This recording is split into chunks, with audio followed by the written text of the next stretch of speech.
maybe our guest Gary might be coming in too in just a second. So curious, start today like we always do with VIPs from last week. And last week we talked about bonding and building rapport. We talked about the communications pie, with the actual words and the tonality and the body language. We talked about active listening, and we talked about DISC and how to recognize different communication styles and how to adjust to those styles. Excuse me, things like that. So I'm curious, in your interactions with people in the last week or so, how have you put into place some of these things? And let me hear some of your stories.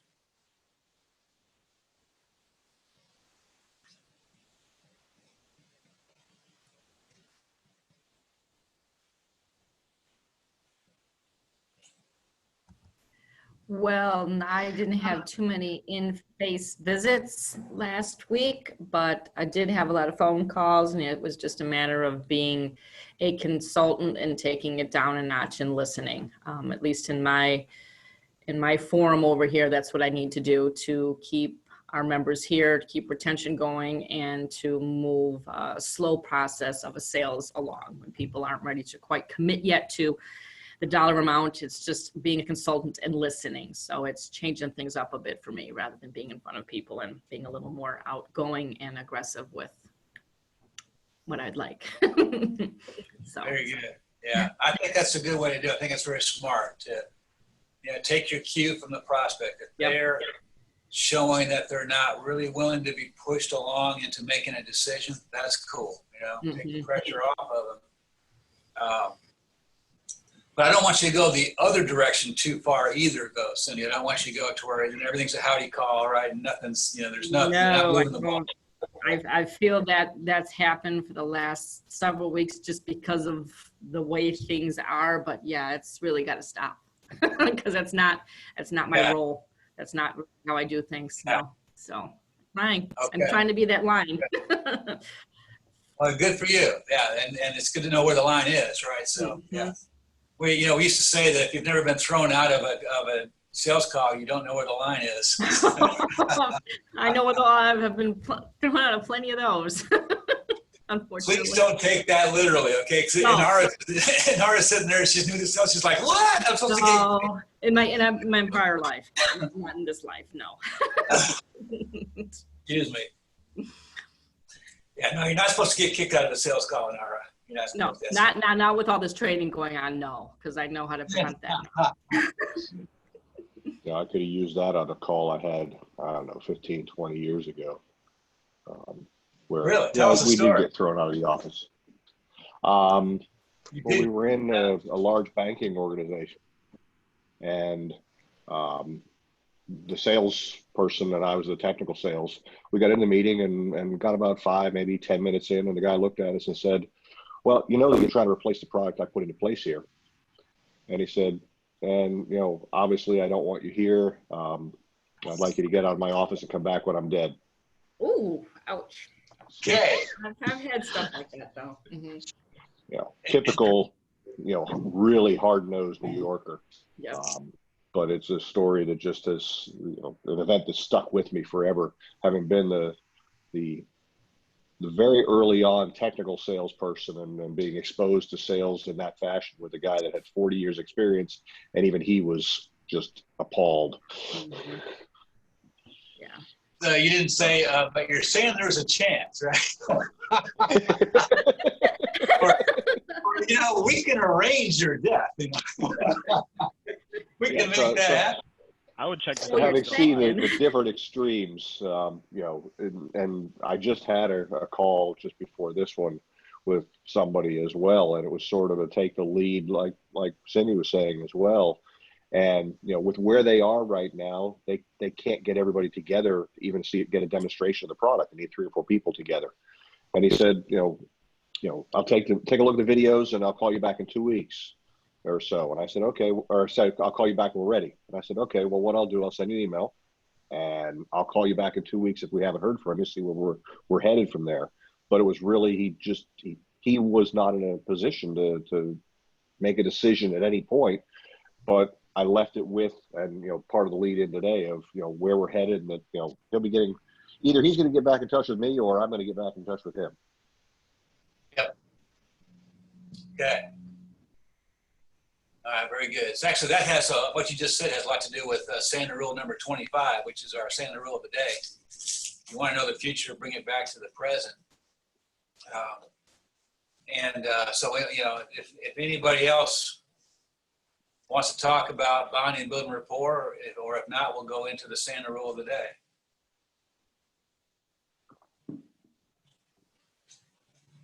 Sherry, I'm not sure if Jerry's having trouble getting in. Could you? You said he had the He link. did register, but I don't know if he's having trouble or if he just got called away. If you could send him the meeting ID and password.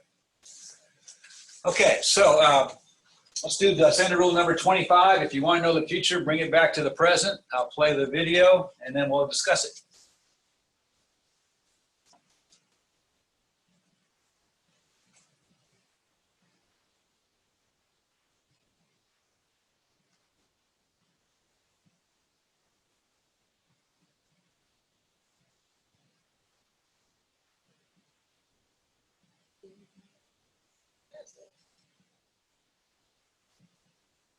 Hi, it's Dave. This is rule number 25. When you want to know what's going to happen in the future, bring it back to the present. What does that mean? Well, as salespeople, we're asked to do a ton of things throughout the sales process. Hey, could you research this? Hey, could we have a free trial? Hey, could you bring the team in to do X, Y, and Z? And the fact of the matter is we don't mind doing it because we think that it's progressing the sale. All I'm asking you to do is to verify that before you do it. See, my rule is never do anything unless I know what's going to happen as a result of my action. So I have a dog, and maybe you do too, but when you throw that tennis ball for the dog, it runs, gets the ball, comes back. I throw it again, it does the same thing. I throw it again, and it does the same thing. That's what buyers do to some of us now. They ask us a question, we run, we get it, here it is. Now, we're hoping we get a yes or no. We're hoping we progress the sale. Sometimes, you know what the buyer does? Hey, that's awesome. And there goes another ball. So here's how you fix it. When somebody asks you to do something that's going to take you time and energy, simply say, happy to do it. Can I ask you a question? Let's pretend that I do all that and we come back and I show you everything that you just asked for. What happens next? And let them tell you. And if what happens next is acceptable to you, keep doing it. But you may find that when they say what happens next, well, we'll certainly think about it when we decide whether we're going to purchase this in 5 years from now. Whatever you hear, maybe that's not acceptable for you. So don't let our buyers compress time, right, by asking you to do a ton of things when you have no idea why I'm doing that or if it's progressing the sale. Good luck. Yeah, we used to call that quoting and hoping. Quoting and hoping is where you, you go chase that ball, bring it back to the prospect.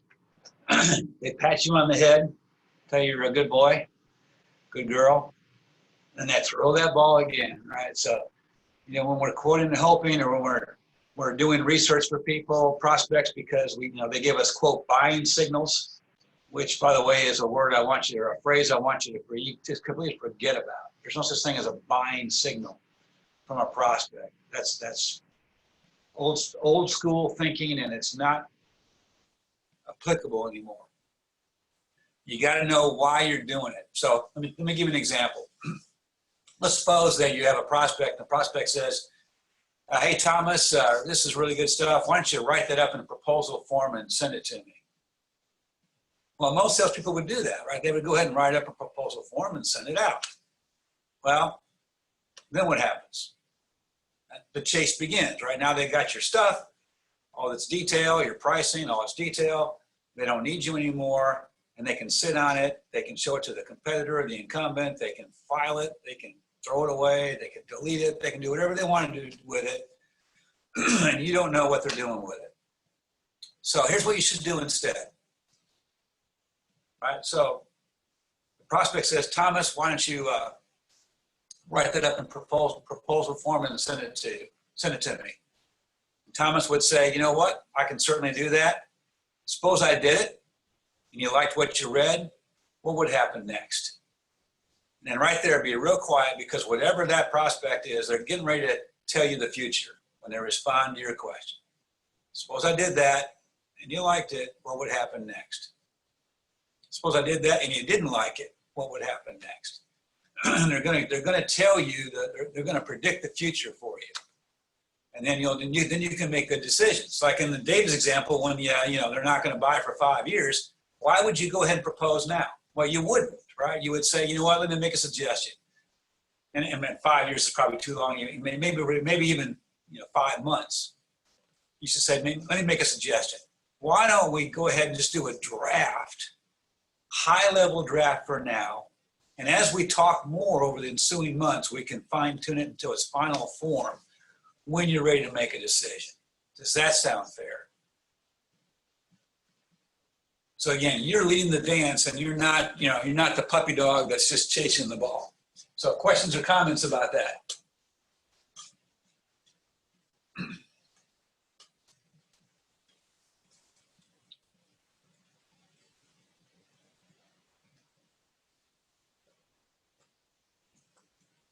Nothing? Come on, you got something, don't you?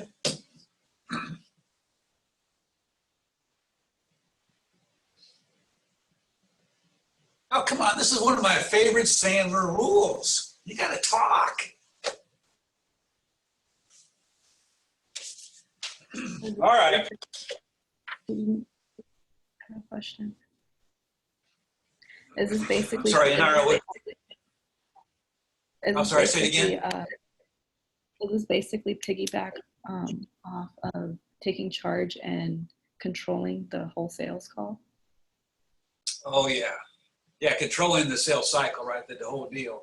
Actually helps to shorten the sales cycle in most cases, because most of the time, people who sell, they're just taking it one step at a time, and they're hoping things work out so that the prospect takes another step in their direction. And eventually the prospect says, hey, cool, let's do this. And that's not leading the dance, right? That's not being in control, which, by the way, is the major word for today's topic, which is the word control. And how do we control the sales cycle? How do we control the prospect without impeding the rapport that we're trying to build? How do we do that? That's what we're going to work on today. Anything else?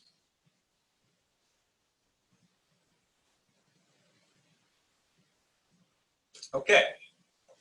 So we're going to do 2 chapters from the book today. The first one is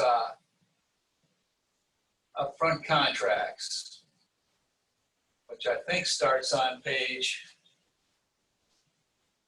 29.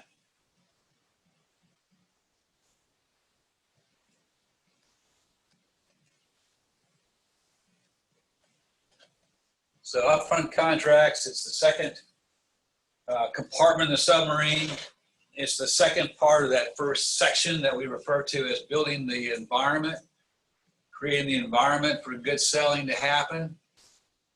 And we're also going to talk about questioning strategies today as well when we talk about upfront contracts.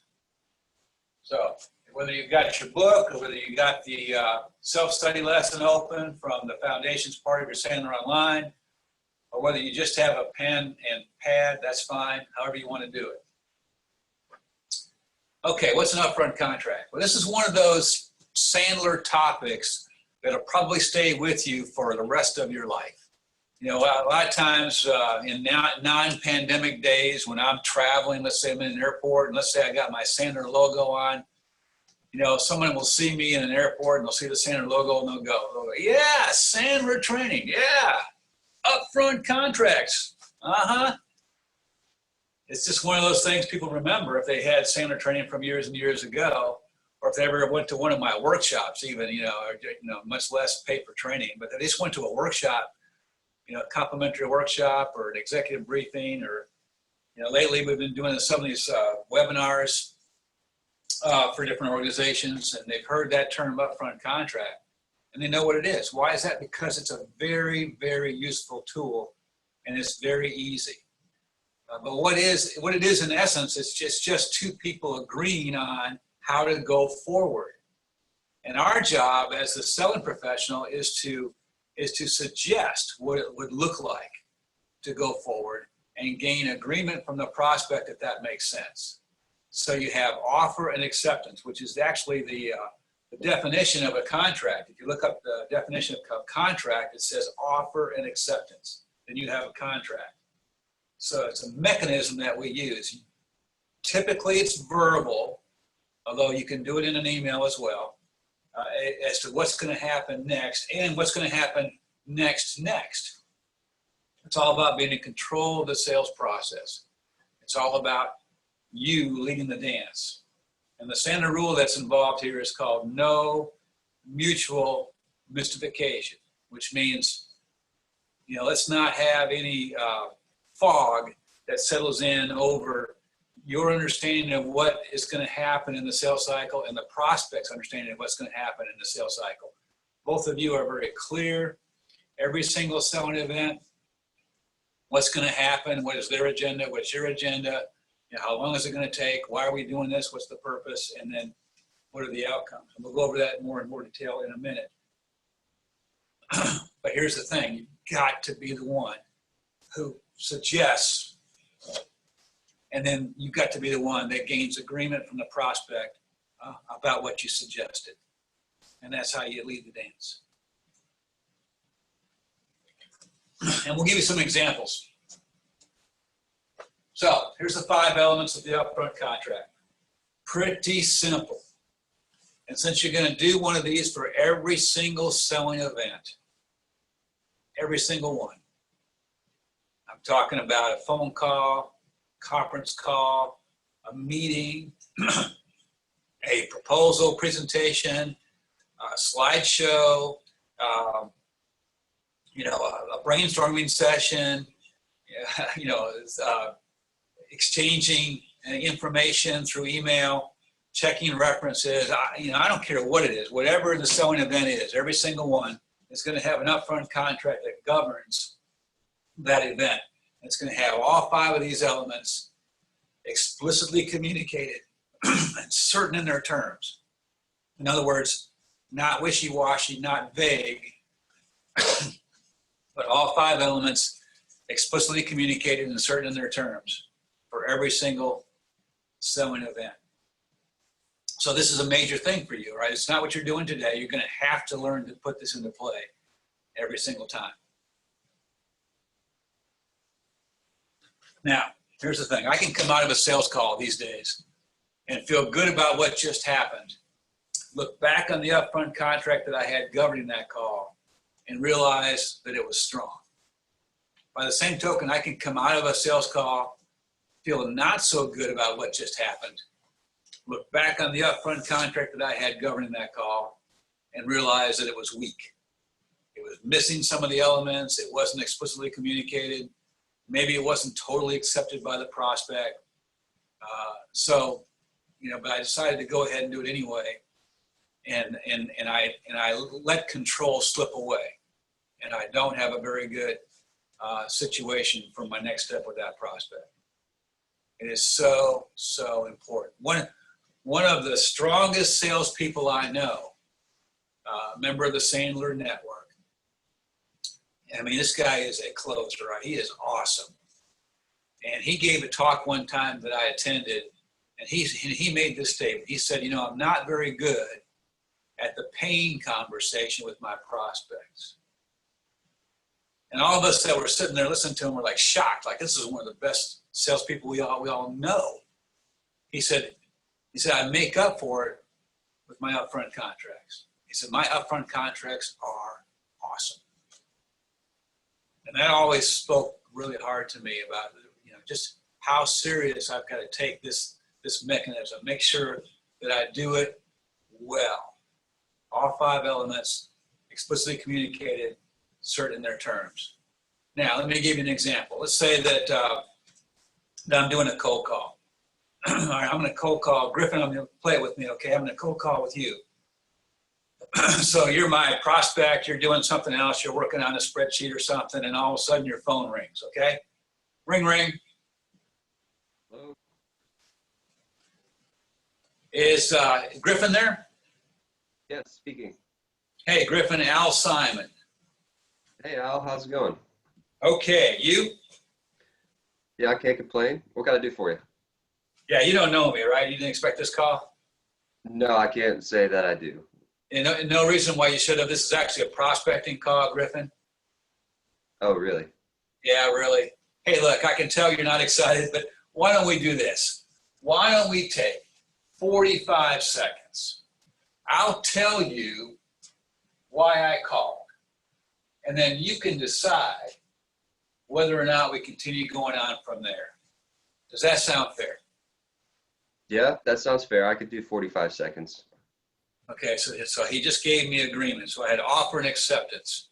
Now, in this case, the purpose element was implied in a cold call. It's okay to get away with that, but the other four were there. Did you see them? Did you hear them? So that's a typical prospecting call, the one that Griffin and I both use mostly. It just starts with a pattern interrupt. Hey, this is a prospecting call.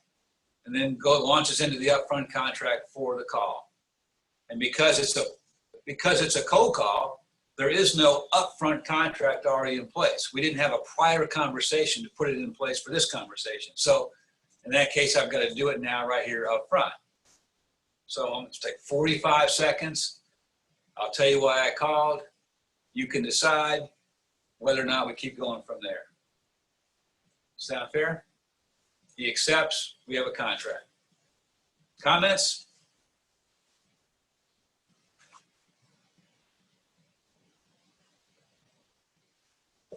Okay, let me give you another example. Let's suppose that Griffin and I talk for a few minutes, because in that 45 seconds that I suggested we take, I did my 30-second commercial, which includes pain statements. I know some of you don't know what that is yet. You will very soon. And then I asked him if he's experienced any of these kinds of situations, and he says yes. He says, my sales team is doing X, Y, and Z. And I say something like, what can you tell me more about that? Can you give me an example? And so he does a little bit of talking. And so I realize now that Griffin has some pain that I can fix. So then I will say, Griffin, may I make a suggestion? And I'll wait for him to say, Yeah, sure. why don't we get our calendars out? Let's pick a day and time in the next 2 weeks where you and I can discuss this further and see if there's a fit between what you're looking to accomplish and what we do. Does that sound good? Yeah, that sounds good. I could do that. Okay, so let's pick a day and time next 2 weeks. I'm guessing, that you got a bunch of questions for me about our program and what your investment might be, what it would look like to be in our program, what the ROI you might expect, the outcomes you can expect to see. We can talk about that. You got those kinds of questions? Yeah, I definitely do. I'll have to bring in another decision maker as well. Okay, good. So I appreciate that. Who's that you want to bring in? The VP of Sales. Okay. All right, good. So before I want to talk to you about that, so let's get this on the calendar, and then I want to talk to you about your VP of Sales for a second before we do that, okay? Okay, sounds good. All right, so I'm guessing that we'll need to set aside an hour for this conversation. I will answer all your questions, and probably even before we get into your questions, I'm probably going to ask you a bunch of questions about this roadblock that's in your way, what you're trying to accomplish that you told me about today. Really, dig into that and find out more about what's behind all that and why it's going on and what the impact of that is on your organization and on you personally. And at the end of our conversation, Griffin, I'm guessing, after that hour of answering each other's questions, you're going to pretty much know either there's no fit or there might be a fit. And if you decide there's no fit, we can just go ahead and you can say that to me and we can part friends. Sound good? Yep, that sounds great. We definitely have some pain. Okay. But if you do see a potential fit at the end of that conversation, then I would suggest that we maybe have you and your VP of Sales attend one of my classes as my guest. And then after that, we talk about details of what a program might look like. and probably go ahead and put that in some kind of a proposal form, and then you can make a decision. Does all that sound fair to you? Yep, that sounds fair. Okay, so out of role play, Griffin, thank you for playing along. Appreciate that. Most prospects aren't that easy to deal with. They typically throw some monkey wrenches into it, but you'll learn how to handle that, all that kind of stuff, and you'll get there. He did throw me one monkey wrench, which is he wants his VP of sales involved. Now, whenever you have additional people that come in this early in the conversations, and you don't know the context, I mean, for all I know, his VP of sales is actually the problem. Or maybe Griffin's the problem and the VP of sales has it all together, right? I don't know this stuff yet, so I've got to find all that stuff out, but that's part of the sales process. Bottom line is I need to make sure that I get all 5 elements explicitly communicated, certain in their terms, in and agreed to for that face-to-face hour-long discovery meeting. Questions or comments?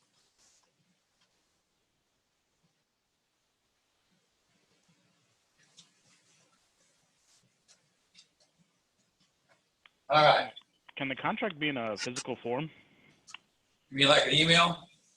Well, at Wolf Vision, what we started doing is if you want to sell our product as a dealer, you have to go through certain training and have certain people that are trained in your location. But we have a physical contract that basically says these are the terms, and this is how we start our relationship, basically. Yeah. Yeah, so do we. Well, we're not talking about the actual contract to do business together. Well, it's not even necessarily a contract. It's just basically saying that you're interested, and if you want our support, it's not really binding. It's just something that we can put in their face and say, here's a contract. If you're dedicated to selling our products, and we'll back you. Okay. I don't know. I'd have to look at it, Thomas. I don't know. I've been working with Wolf Vision for almost 2 years. And this is the first I think I've heard of that document. So I'm not, you're talking about surprise here. That's what that's all about. Yeah. But I'm talking here about mostly verbal conversations between you and the prospect about the next step, or maybe even the next couple of steps. It's like a chess master who's thinking several moves ahead and not just about the next move. And I think that's part of being a selling professional is we are really keeping track and leading the dance several moves in ahead. That probably happens way before this contract is even looked at with the salespeople and all that. So. Okay. Yeah, I think we're getting a little off track here. I have to look at this document you're talking about to know what it is. This is, but what I'm talking about is the conversations that we have with our prospects about what needs to happen next. Okay. In whatever scenario it is. Okay. That's what I'm talking about here. And your document may or may not fit into that mold. I'm not sure.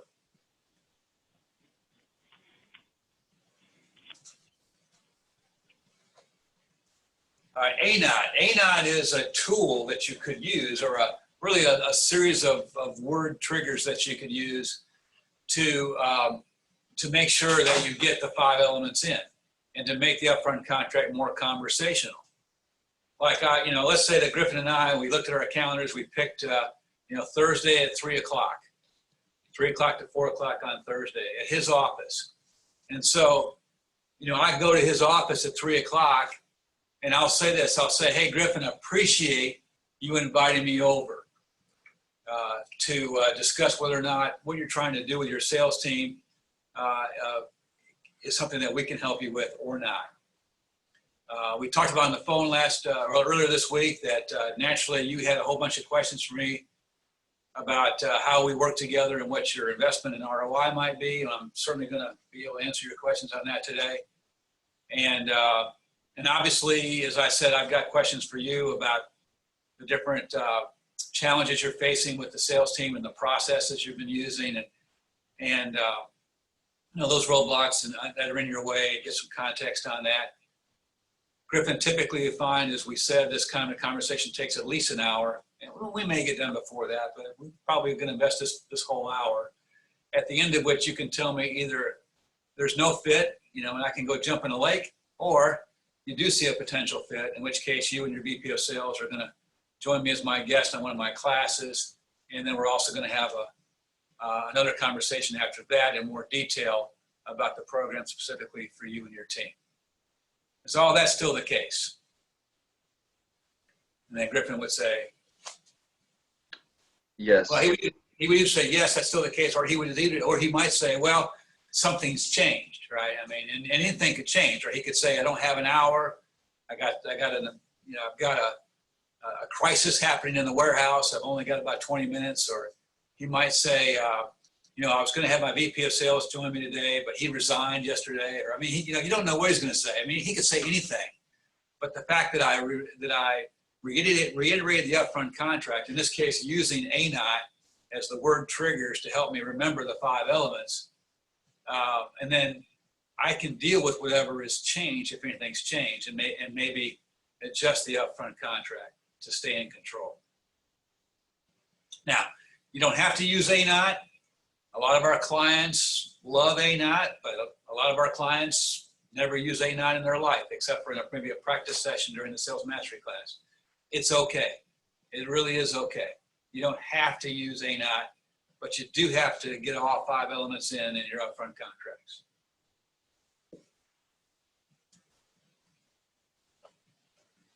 Couple standard rules. For number 1, a strong upfront contract gives you the opportunity to deal with your biggest fears up front.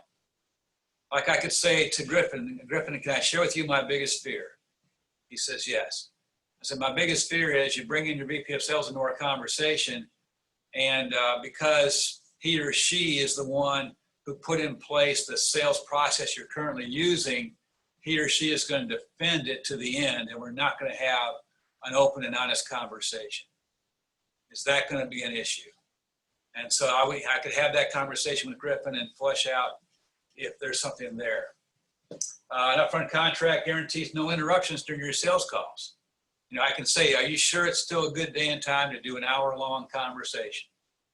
And if he says, no, I've only got 20 minutes, well, I've got to adjust, because I can't think it's going to be an hour and be 20 minutes in, and then he says, hey, got to go.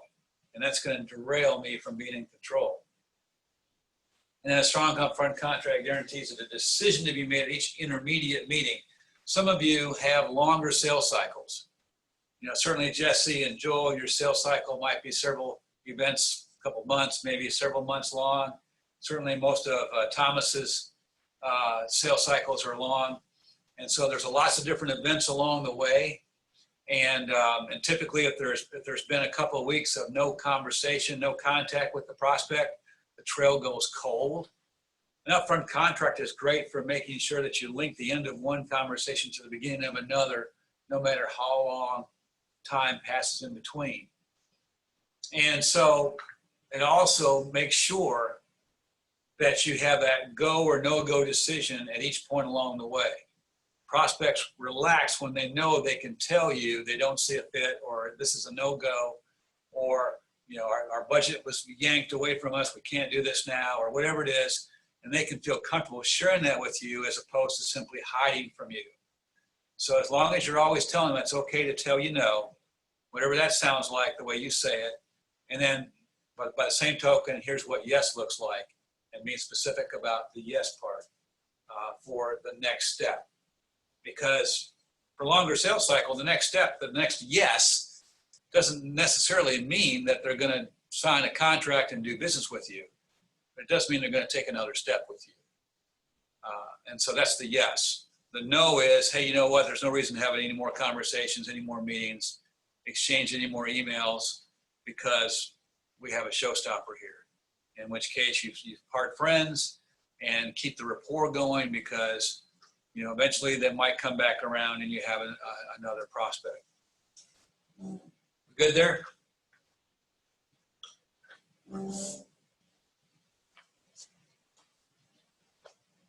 Okay, so now it's testing here at the end of the chapter.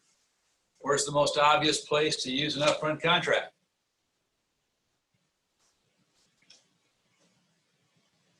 Every time you're talking to somebody and trying to move forward. Okay, yeah. I think actually, Cindy, they were looking for a simpler answer than that. They were looking for up front. Mhm. I mean, but up front of every single interaction, conversation, event, whatever. Yeah, thank you. Where else could upfront contracts be used? We didn't specifically talk about this, but the answer is pretty much everywhere. You can be in the middle of a meeting and you could be going down a bunny trail and you can use an upfront contract to get back on track. Or you can use an upfront contract in the middle of a meeting to transition to another part of the agenda. So it's always a place to use upfront contracts to offer and gain acceptance. That way the prospect doesn't feel like they're being jerked around. They feel like they're part of this. They're co-creating this process because they're able to say yes or no at every single juncture. And so it's a real good way for you to be in control, but the prospect not to feel like they're out of control. So without looking at your notes, what are the 5 elements? Can you say them out loud? Go ahead. Everybody, all at once.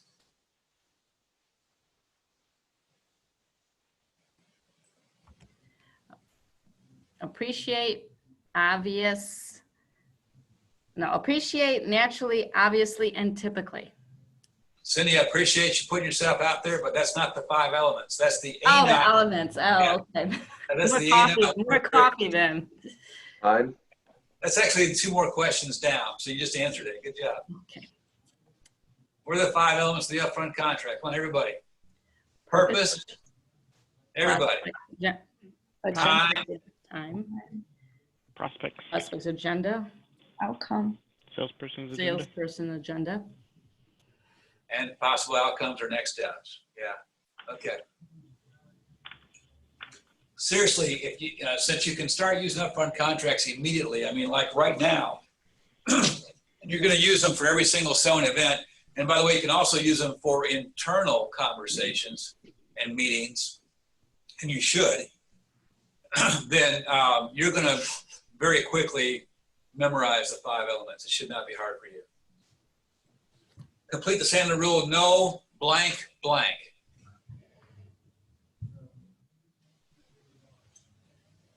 Mutual mystifications. Awesome. All right, Cindy's already done A-Not for us. Thank you very much. And then what are the possible outcomes that you would want to address in your upfront contract and why?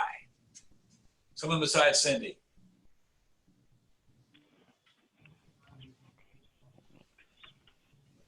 Jesse, how about you? Or Inara? What are the possible outcomes we want to address?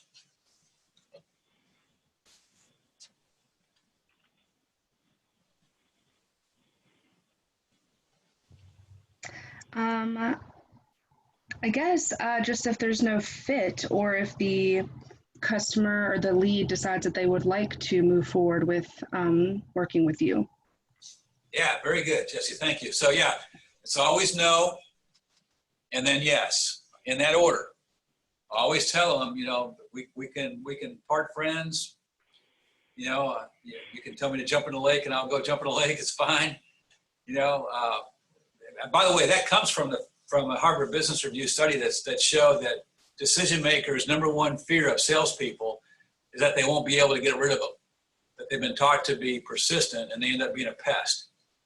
And so when you tell a prospect that it's okay to tell me you don't see a fit and I'll go away nicely, they appreciate that. They relax, and that sets up the yes.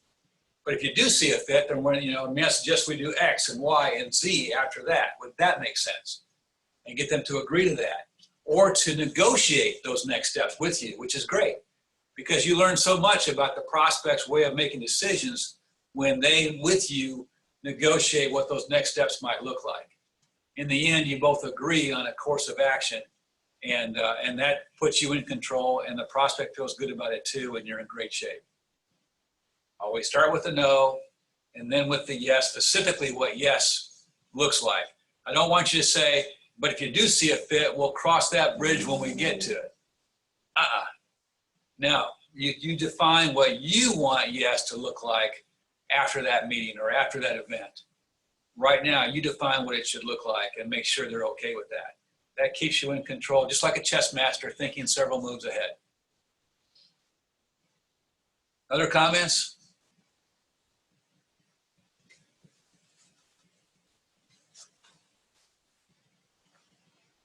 Okay, so let's skip over, I think it's chapter 5. We're going to skip over pain. And we're actually going to do pain in 3 weeks. Let me tell you why. Next week, we're going to do the batting average, BAT, which I think is chapter, 9, I think, or something like that. And we'll have a couple of new people joining us on that one. And then the week after, which is the first week in June, you can take this session off your calendar because Sherry and I are taking a vacation week that week. So I think it's June 2nd, is that Tuesday? And you can take the foundations class off your calendar. And Ara, you can take sales mastery off your calendar because you'll be in sales mastery actually starting next week. Okay. All right, so questioning strategies, which I think is chapter 5, starts, I believe, on page 50. Did I get that right? You got your book? Okay. And questioning strategies is another way to keep in control. Whereas upfront contracts keep you in control of the sales cycle, questioning strategies help to keep you in control of the current conversation you're in right now with that prospect or client. And so I'm going to talk to you about what David Sandler called the dummy curve. Now, first of all, don't get upset with the name, okay? I know it's not politically correct to say the word dummy today, but back in David Sandler's day, the phrase dummy up was a common phrase, and all it meant was to just be quiet. Don't talk so much. Let the other person talk and you listen. That's what it meant. And so we call this the dummy curve, which says that it's interesting how when people are brand new in a company, let's say, or new to sales, they actually sometimes have some success. And so a newbie tends to actually do pretty well. Why? Because they don't know enough to do anything but ask questions. And that tends to work. So they actually get some success in many cases. But then they start to learn more, right? They start to learn stuff about their industry, their products and services, and they start to get a little bit big for their britches because they know stuff. And so they stop asking questions and they start preaching to the prospect and telling them what they should do. And that actually makes sales go down. We call that the amateur phase of the dummy curve. The amateur phase of the dummy curve. And then, if they got Sandler training, they figure things out and they realize that a professional does what he or she did when they were brand new. Only they do it on purpose. A professional does what he or she did when they were brand new, but they do it on purpose. And this happened to me. You know, I was in my corporate sales days. I joined a company. I was the new sales guy on the team. And so they gave me the accounts that nobody wanted. That's what happens, right? When you're new, they give you the accounts nobody wants. And so I didn't know much about I didn't know details about what we were selling. And so I just went to these accounts and I just started asking questions and I got a bunch of contracts. I mean, I got a bunch of sales. Of course, the people that had been on the sales team for a long time thought it was just beginner's luck. They thought it was just happened to be in the right place, right time.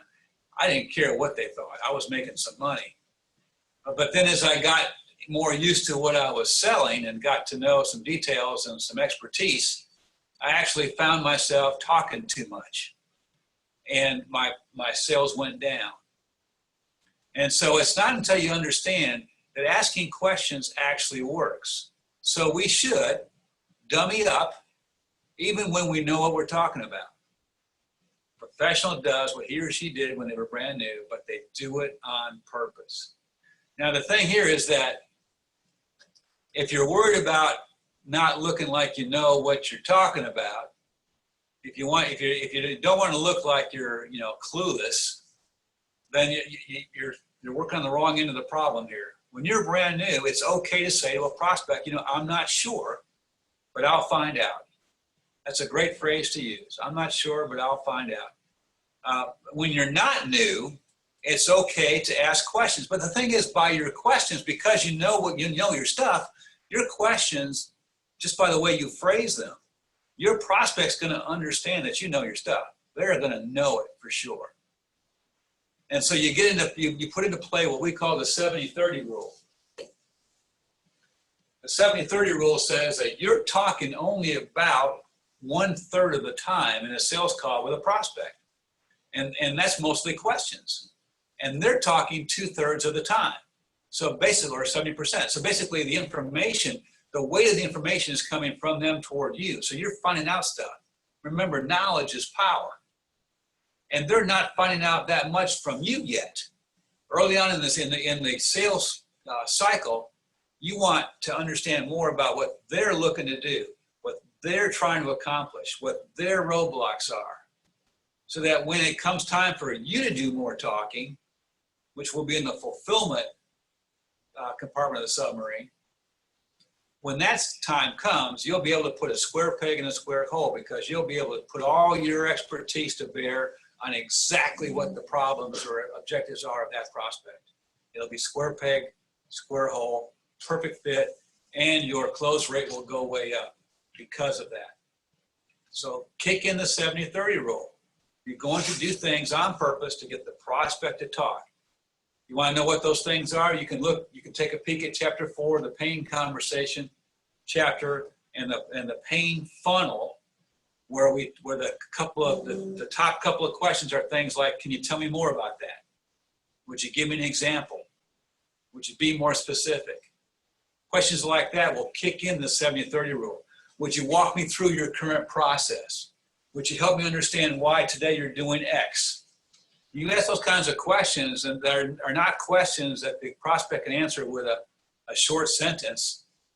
You're going to kick in the 70-30 rule, and they're going to give you a lot of good stuff, and you're going to learn a lot of things. You can take great notes. You can know exactly what it is that needs to be done for them, long before you start telling them all the great things that you do. But when you do tell them the great things that you do, it'll actually be a perfect fit, because you're going to tell them in the context of what you know about them. That's the dummy curve theory. Make sense? A professional does what he or she did when they were brand new, but they do it on purpose. So read that first paragraph, if you would, to yourself.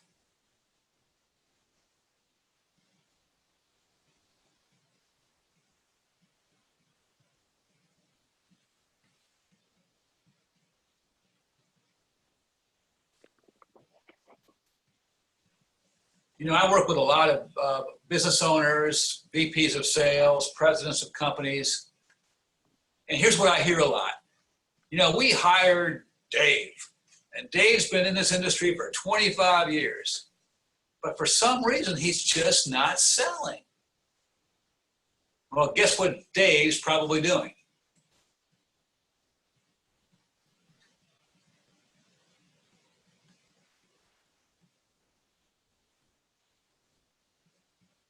Answer is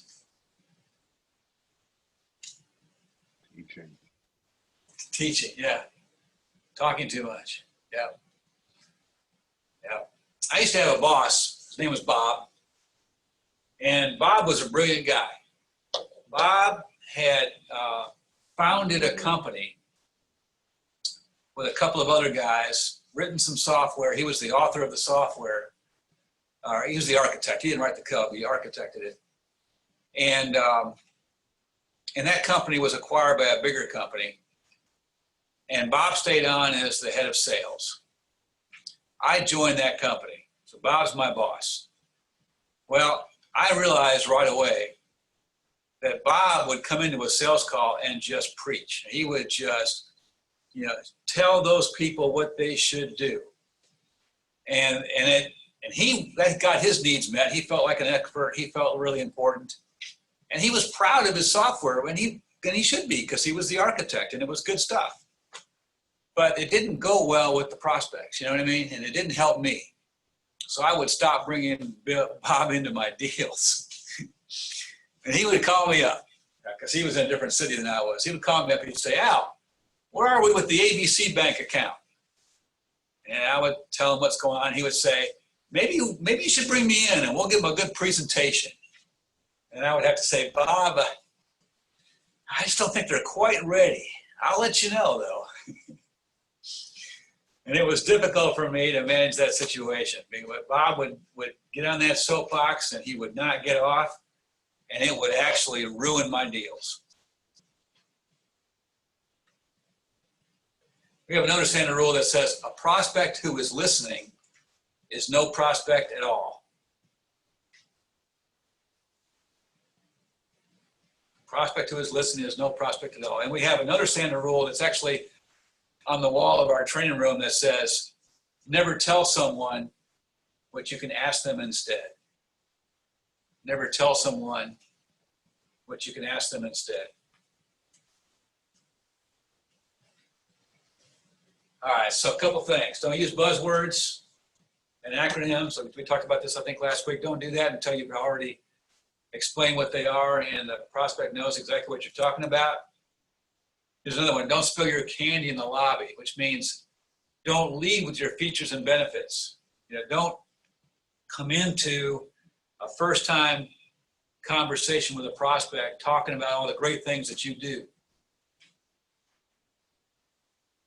Don't paint seagulls in your prospect's picture. If you did the pre-work, you heard the story about the seagulls. Nancy and the seagulls. And you don't want to go about telling prospects what they should do. And then learn all you can about your product or service. Just don't tell it. Yes, you have to have that technical knowledge. Yes, it's important to build your skill sets in terms of knowledge and expertise. But in the sales call, your job is to get information, not give it, until later on in the deal. Later on, when it's time for your presentation or proposal or demonstration, then you can talk more. Turn that 70-30 rule around. But even then, what you say is just to their pain, nothing else, so that you don't paint seagulls in their picture. So learn all you can about your product or service, just don't tell it. All right, so here's the biggest thing though. I mean, you don't want to do unpaid consulting, which happens when you talk too much. You don't want to not be gathering information. You got to have control. And you want to make sure you're dealing with the correct issues, yes. Bottom line, stop selling your features and benefits. Just stop it. Don't go out there talking about all that stuff that's on your website or in your spec sheets and white papers and brochures. I mean, that's what your marketing people want you to talk about, and I understand that. But no, your job is more like an investigator on a sales call, not like a reporter, all right? Your job is more like an investigator, not like a reporter. And so your job is to find out stuff, not tell stuff. So stop selling features and benefits.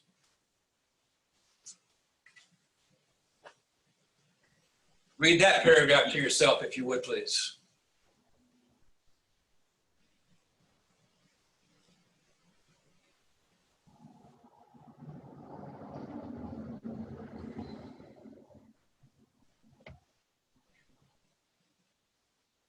Now, I got to tell you, when I first came across Sandler training, that right there was not one that I bought off on very quickly. And I know why. It's because my first sales job out of college, 1977, 22 years old, my boss told me that my job was to educate the prospect. He told me that was my job. He said, Al, we're different than our competitors. Your job is to make sure the prospect knows why we're different and why we're better. So make sure you tell them. Now, at surface value, at surface level, that's not a bad thing to say. That's not a bad strategy, is to make sure your prospects know how you're different and better. But the tactic that I immediately put into that was to tell. And that got my sales career off to a bad start. because I was telling and not asking. So you got to tell. I'm sorry, you got to ask and not tell. And so if you're on variable compensation, or even if you're not, you're still more valuable to yourself, your family, your company, your organization. You're more valuable by the information that you gather than you are by the information you dispense. If you're on variable compensation like commission, or if you're a company owner and you get a distribution, or if you get a bonus based on overall profits or revenues or deals, any kind of variable compensation, you will earn more money if you buy this concept. But it's not going to be overnight. It's a long-term strategy. Like, you need to get used to asking questions, getting information coming your way. Now, problem is sometimes the prospects don't let you do it. Sometimes they don't let you ask questions. Sometimes they ask you questions. Well, the problem with the prospect asking you questions is that most of us were taught as a child, if an adult asks you a question, you answer the question. That's Pavlov's dogs. The bell rings, they salivate. Adult asks you a question, you answer the question. I remember my father saying, at a family gathering, son, your uncle just asked you a question. Now answer the question. It's hammered into our head. We're supposed to answer questions. Now we're adults, no longer children, but we're getting a sales call. Prospect asks us a question. Oh, I know the answer. So we answer the question.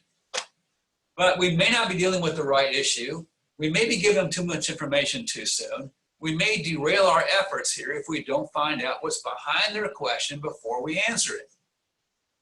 So we have to do what we call a reverse here. We have to reverse the question, which in many cases means answering their question with a question so that they tell us more, give us more context, so that then if it makes sense to answer their question, we'll know how to do it safely. Let me give you an example. I was in a sales call and the prospect said to me, Al, does your training curriculum include training on prospecting? Well, talk about a softball question. And we got tons of stuff on prospecting. I love our stuff on prospecting. I could probably talk for 2 hours at least on prospecting. But if I did, what might happen?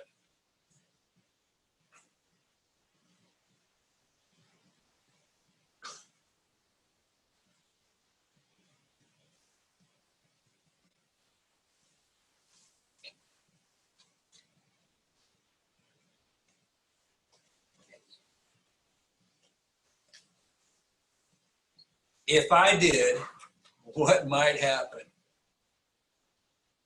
Well, after a couple minutes, then they would glaze over. Yeah, maybe less than a couple of minutes, Griffin. What else could go wrong?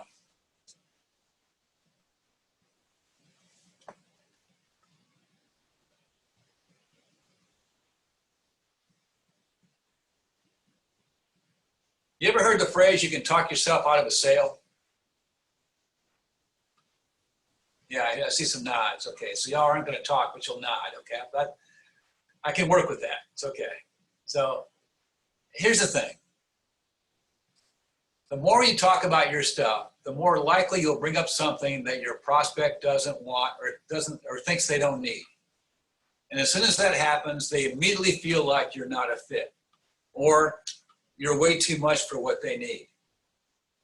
And so then they put an X over you. And you didn't even get a chance for them to tell you that. They just, in their mind, they do.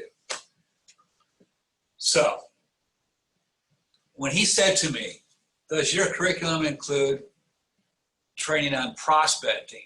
I said, you know what, Steve, that's a great question. But I find that when people ask me that question, they either mean, do you train on how to prospect? What are the best ways to prospect?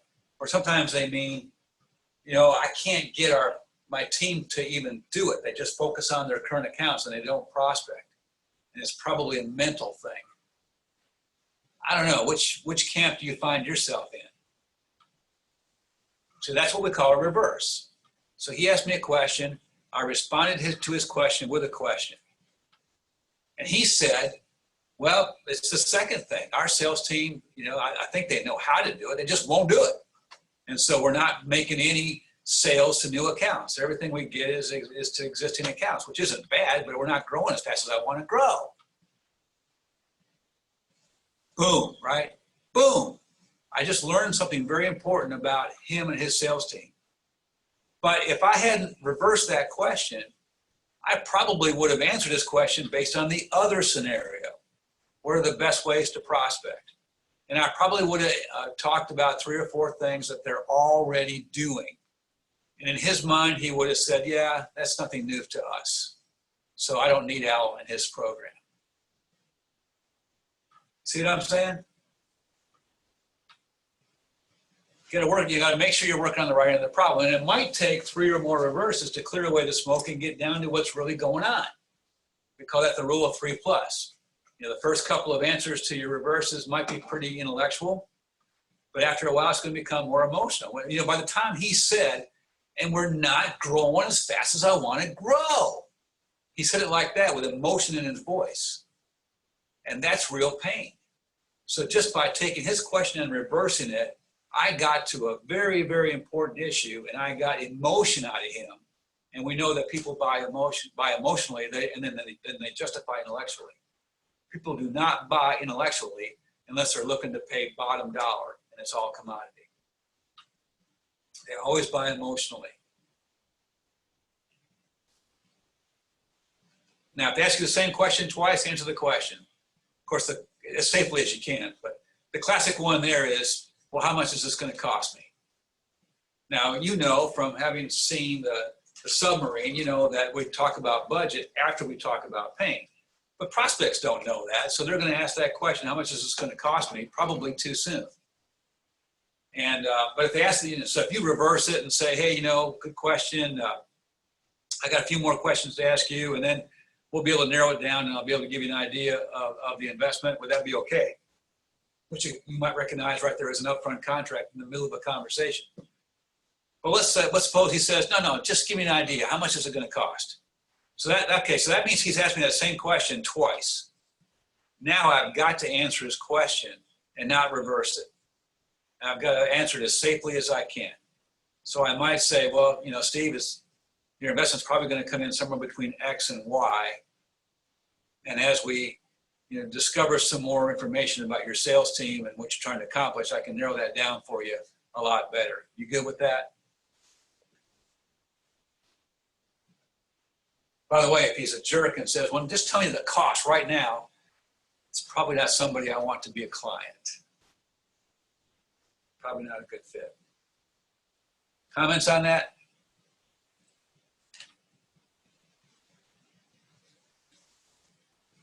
And, from our standpoint, our costs, at least the one software package you've heard about, costs anywhere from $5,000 to $3 million.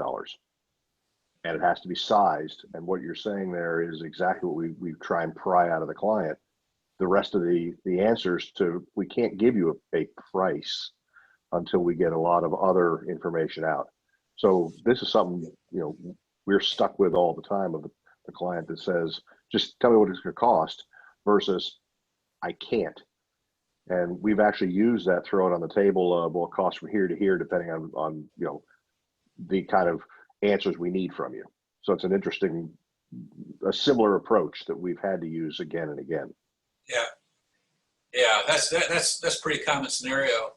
I would urge you to stay away from the words I can't and I need when you're answering that question or when you're responding to that issue, because you don't want to make it about yourself. So you can say things like, well, it's going to take a little bit more conversation so we can narrow it down. I could give you a range right now, Steve, it would be ridiculous. I mean, seriously, 5,000 to 100,000, where we are right now. How about we do this? How about we take a little more time, and I'm guessing within 20 minutes, you'll have it narrowed down pretty well. Sound fair? Now, if Steve objects to that, I tell you what, personally, I'm probably going to disqualify them because I don't need someone like that. Because someone like that, as a client, would try to run my business. And I'm not going to put up with that.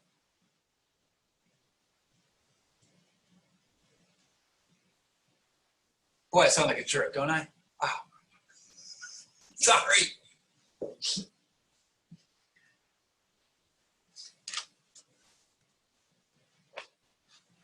Okay, so here's some examples of reverses. You know, and it's interesting because reverses don't have to be questions. You know, that's the classic definition of a reverse, is answering a question with a question. But really, answering a question with a question is only an example of a reverse. You can reverse in lots of ways. The whole idea is to get the ball back in their court so that they talk more, give you more context behind what they asked you. And so a reverse could be silence. It could be, if you're face to face, it could be raising your eyebrows. It could be tilting your head. On the phone, it could be, like you're confused or just thinking. But any kind of silence or is going to probably get the other person to give you context behind their question, you know, and to explain more of what they're asking about without you having to say, would you mind telling me more about what you just asked me? But you could certainly do that if you wanted to. And the whole idea is that and you may not like some of these, which is fine. You can, you know, everybody has their own way of doing reverses. But I would suggest that you do reverses. You know, years ago we had taped 2 Sandler trainers doing a role play. It was about a 45-minute role play of an entire sales call. And I played it for my class.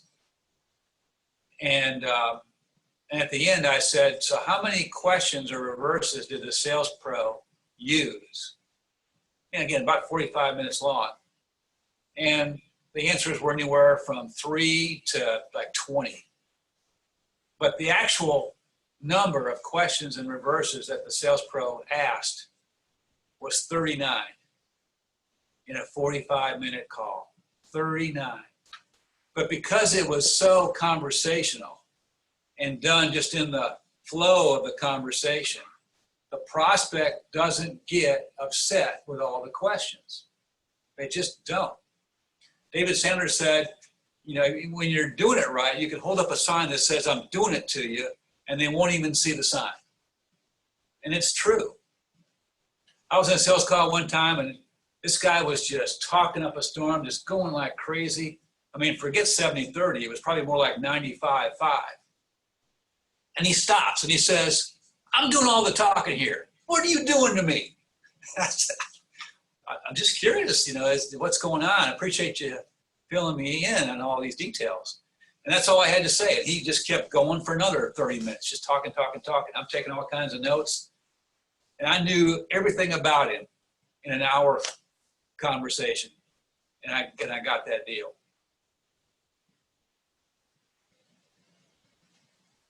So make sure that you're finding out what's behind the prospect's question before you answer it. In fact, it's a standard rule that says, never answer a question without first understanding the reason the question was asked. You know, like my example of the guy asking about prospecting. If I hadn't asked for the reason behind what he was asking me, I would have gone down the wrong direction and I probably would have lost that deal.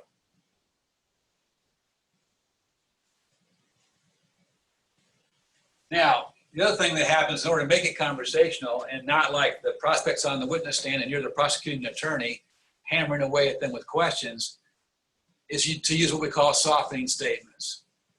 So, hey, that's a good question, or that's an interesting question, good point, you know, that makes sense. A lot of people ask me that. One I like is, you know what, I don't get that question very often. Good for you. And then I reverse the question. So softening statements followed by a reverse help to keep it conversational, help to soften the blow of all those questions you're asking, which is why my class didn't realize there were 39 questions being asked, because the sales professional in the role play was using all these softening statements. Sometimes I'll find with my style of a sales call, I don't have to use many softening statements. I'll ask 3 or 4 questions and then I'll say this. I'll say, Inara, I'm so sorry. I know I'm asking you a ton of questions. I'm just trying to find out, really get into your world and understand what's going on. Having said that, I got a whole bunch more questions. You okay if I keep going? And I do that with a little laugh in my voice, a little chuckle. And typically the prospect will chuckle and say, yeah, sure, fire away. And then I don't have to use stopping statements. I can just keep on asking questions. But that's my style. You'll find your style, your way of doing it. But that's almost a dangerous statement, because if I give you permission to do it the way you like to do it, you might not ask enough questions. You might not be using the dummy curve. You might be doing more telling than you should be. I had a guy one time, a prospect of mine, he said to me, if I'm not telling, I'm not selling. And I said to him, well, you know what? That's a problem. If you want to learn the best practices in the Sandler way, that's going to have to change. You probably don't want to do that, do you? And he did not become a client because he was more in love with what he always did than he was wanting to make things better.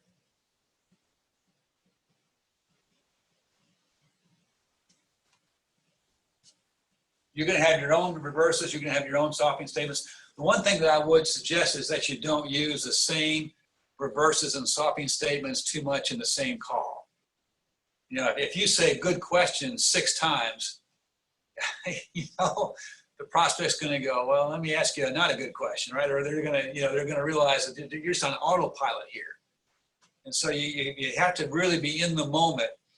It's almost like you have to become a third party in the sales call. In other words, you're in 2 dimensions at once.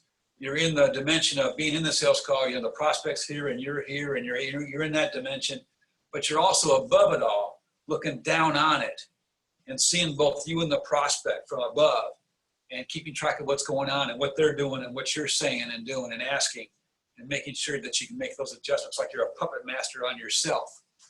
You got the puppet strings on yourself and you're watching what the prospect's doing and saying, and you're doing, and you're calling the shots on yourself, being in 2 dimensions at once. If you can find yourself in a sales call getting into that state of mind where you're in both dimensions at the same time, that is a cool thing, because then you'll be much more in control and not so much winging it and then having so much regrets later, like, oh man, when they said this, I should have asked that. Because it's really hard to recover from that later in some of those cases.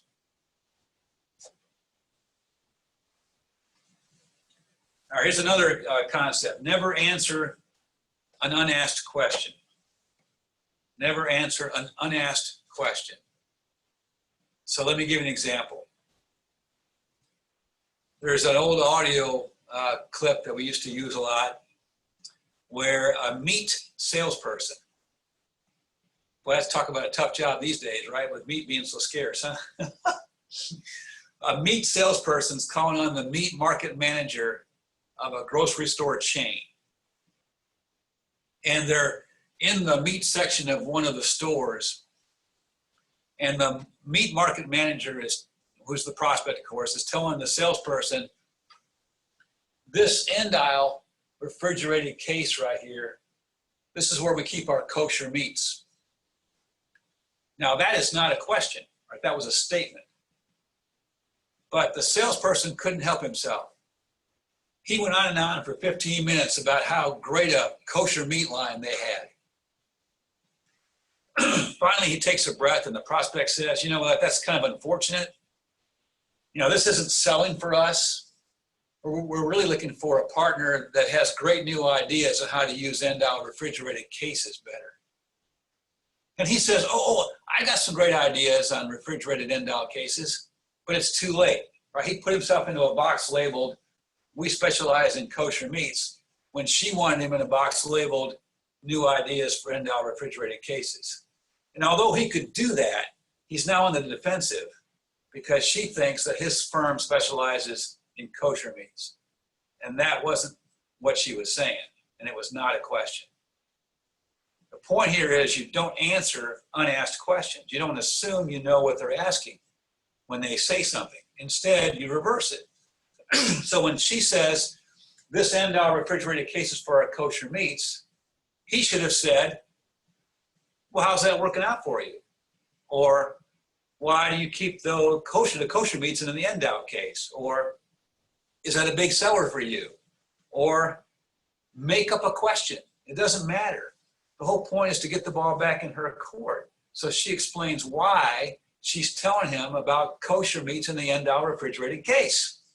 That's the whole point, is to get information coming his way so that he knows what to do with it. Instead, he spends 15 minutes talking about his kosher meat line, which means nothing at all to this prospect. He's painting seagulls in her picture.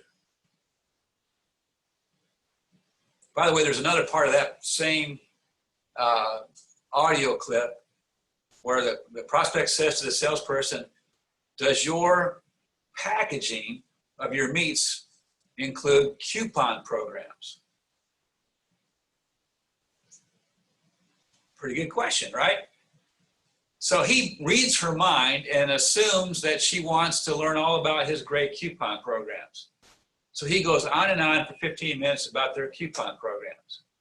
Finally, he takes a breath and she says, well, that's unfortunate. You know, we're in an upscale market here. We don't really do a lot of couponing. And our clients, our customers really want to see clean packaging so they can see the quality of the meat.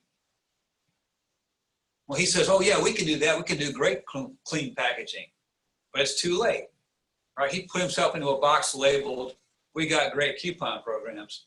And she wanted him in a box labeled clean packaging to see the quality of the meat. Well, yes, he can do that, but he shot himself in the foot, right? He talked himself out of a sale because he assumed where she was going with her question. And he was probably already pretty proud of his coupon program, so he couldn't help himself to talk about it. This kind of thing happens more often than you would think. We got to stop telling and start asking. When she says, does your product packaging include coupons? He should say, well, tell me what your coupon programs are like today. Or is there a particular coupon program you were hoping we would have? Or do you do a lot of couponing? It doesn't matter. Pick a question, any question. It does not matter. The whole point is to get the ball back in her court where she can give you context behind her question, and then you'll know how to respond to it without putting yourself in the wrong box. Now, hopefully right now you're thinking about all the sales calls that you've been in and the questions your prospects have asked you and the things they've said to you that weren't questions, and you started talking about the wrong stuff. Hey, it happens to all of us. Let's make sure it happens a whole lot less going forward.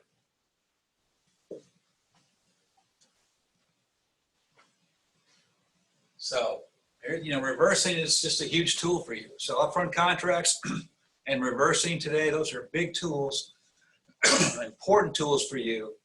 Put you in control of the conversation, kick in the 70-30 rules so the information's coming your way, and that you now have knowledge and power.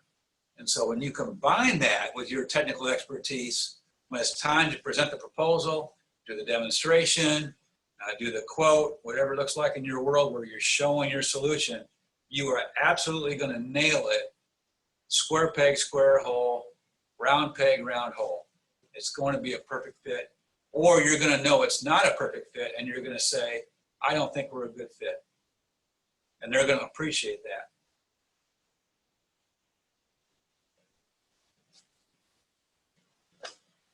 All right, so end of the chapter 5 there's some questions. Who can give us a brief explanation of the dummy curve theory?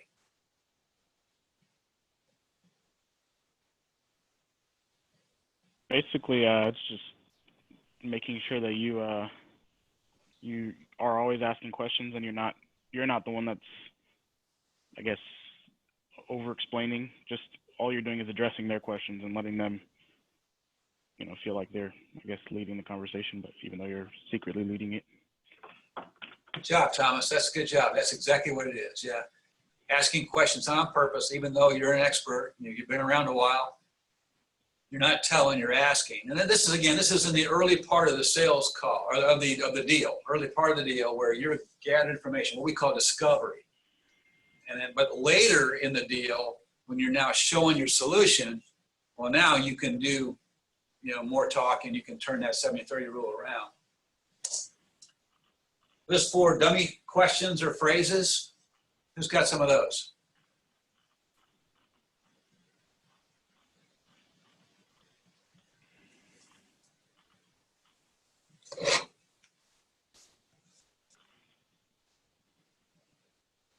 I know it's been a half an hour since we talked about that, and I've thrown a lot of stuff at you. No But that's the buzzwords? stuff like, pardon me? No buzzwords? Well, yeah, that's part of it. That's a good part of it, yeah.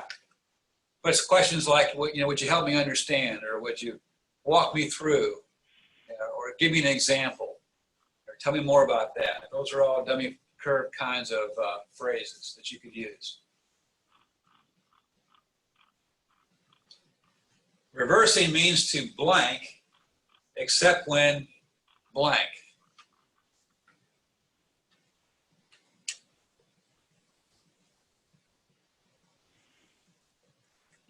Reversing means to put you in control of the conversation, and it helps you get the information coming to you, except for when the prospect asks you 2 questions or re-asks you the same question. Yeah, good job, Nara. Yeah, reversing basically, the way I put it is, it's putting the ball in their court so they give you more information. Think about, ping pong or tennis, right? You're just hitting the ball back across the net as opposed to answering the question. So that you get more information before you answer. But yeah, if they ask you the same question twice, don't antagonize your prospect, answer the question. Why use a softening statement when reversing? It helps to keep it conversational. Awesome. Yes, it's all about making it conversational. Softening the weight of all those questions so the prospect doesn't feel like they're being grilled. Yeah. And how about that standard rule, never answer an unasked question?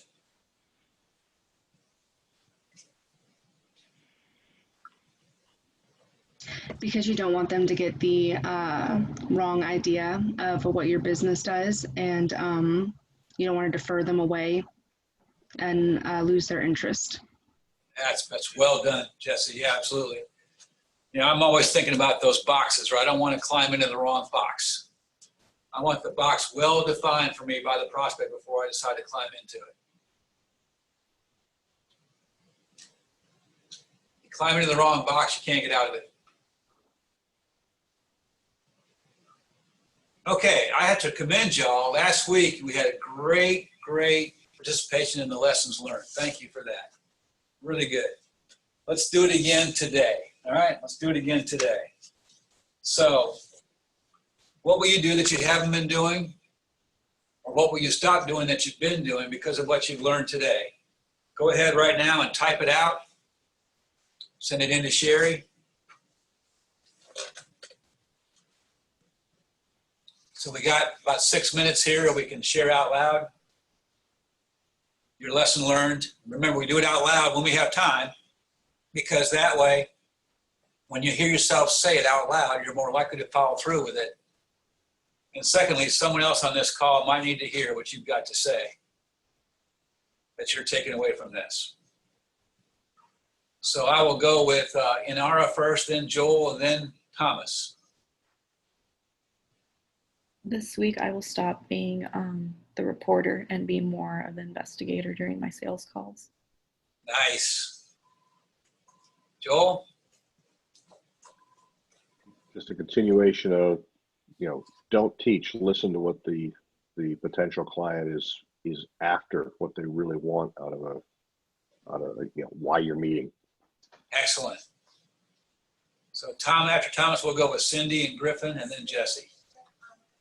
I'm going to work on the upfront contract, trying to ease that into conversation. I know that'll be tough for me to, get through, but I think I can. I need to practice. It'll be easier and easier as you practice and get used to it. It's actually a blast. Once you start reversing, it's a blast. And actually, it's a problem because you can fall in love with reverses, and then you start reversing things you shouldn't reverse. But the cool thing is you can practice reverses and upfront contracts with anybody. You can go to a restaurant. Let's say you go to one of the restaurants that actually is seating people, and you say to the server, would you bring the check when you bring the entree? And of course they'll say yes. That puts you in control, and you get a chance to practice an upfront contract. I mean, here's the thing. We've all been there, right? Where you're in a hurry, and you haven't gotten the check yet, and you can't get the server's eye, and you start looking at your watch, and you're getting nervous because you're getting late. Well, so when you order, you say, "Would you mind bringing the check when you bring the entree?" They say yes. You say, "Appreciate that." Now you're in control. So you can practice this stuff anywhere. You can practice it on your wife too, by the way, Thomas, if you're married. I do upfront contracts with Sherry all the time. The test is if I can do it without her realizing I'm doing it. That's the good thing, which is getting harder and harder. All right, Cindy, then Griffin, and then Jesse. What do you got, Cindy? I'm going to be using the ANOT to make things a smoother transition in conversations each time I talk to somebody. Yeah, a lot of people love the ANOT. It's really makes a good conversation. That's good. Griffin, what do you got? I'm not going to spill my candy in the lobby, and instead of answering questions right away, I'm going to work on my reverses. Nice. Very good. And Jesse. Oops, couldn't get off mute. So I've got two things. I think both of these kind of fall in the upfront contract. I think that our organization does kind of use the ANOT system. I think that we could perfect it a little bit more, make it a little bit more streamlined for everyone who's on our sales teams. And then I liked the example you gave where you were having a phone call with Griffin, and you said that, can you just give me 45 seconds to talk, and then we'll, kind of determine what we're going to do after that. I think that that's something that I kind of do, but I think I can also perfect that better in my sales call. So those are the two things that I'm going to work on this week. Good stuff. If I can be a little bit picky, and this is kind of an advanced concept, but I didn't say, can I take 45 seconds? I said, why don't we take 45 seconds? It's a nuance, it's a slight edge thing, but one is begging, the other one is suggesting. I want you to be suggesting.